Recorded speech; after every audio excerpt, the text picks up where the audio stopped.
Make no mistake, I didn't shoot him because I hated him.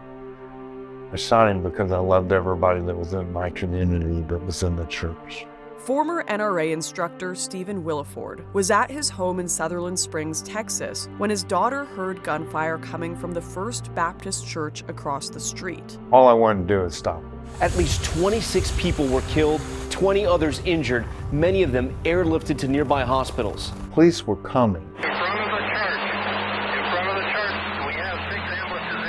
But we live in a little small community. There's no telling what the response time would be. And we're also getting word about a hero neighbor who engaged the gunman and possibly helped save lives. I believe God was covering me at that moment, and the Holy Spirit was speaking to me because I was thinking more clearly than I'd ever thought. I shot Chris Workman in the back and instantly paralyzed Chris from the waist down. And he was walking over like he had done to so many people. He'd shoot him with his rifle and then walk over and at point blank range shoot him in the head with his pistol. And Chris said he was looking down the barrel of his pistol and he was just waiting. And as I ran across the street, I yelled out. And I can't explain why I would have yelled out. Other than I truly believe that God called a demon out. And Chris said the expression on his face changed and he dropped his rifle in the church and came out of the church shooting at me with his pistol.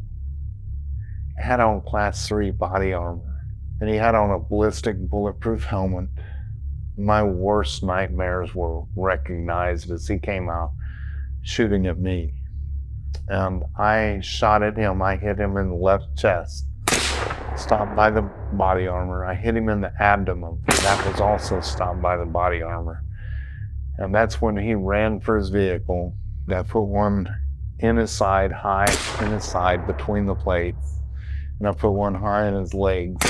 He was still able to get in his vehicle. Slammed the door. He put 2 more rounds through the side window and I saw those holes open up and glass falling in slow motion. I put one where I perceived his head to be. I couldn't see it because of the reflection of the glass, but it split across right underneath the rim of the bulletproof helmet.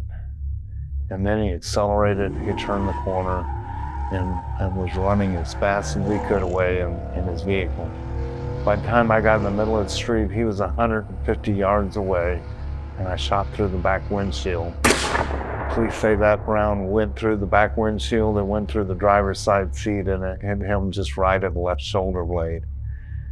And he topped the hill, still running and out of sight. And I'm standing in the middle of the street thinking, it can't end this way. He's getting away. It can't end this way. A neighbor armed with a rifle had started firing as he tried to escape. That neighbor coming up to Johnny Langendorf's truck. And to my surprise, the locks on the truck came open. I climbed up in the cab of the truck. And long, tall Texan, thin build. I'd never met him before in my life. I got in and shut the door and we were off. We were doing about 90, 95 miles an hour, all the way down 539 until the gentleman, or the shooter, seemed to lose control of his vehicle. And he swerved off to the left-hand side of the road, through a fence and out into a field. We know during that pursuit, the suspect used his cell phone to notify his father that he had been shot and didn't think he was going to make it. And in the end, the shooter saw that we were chasing him and he committed suicide.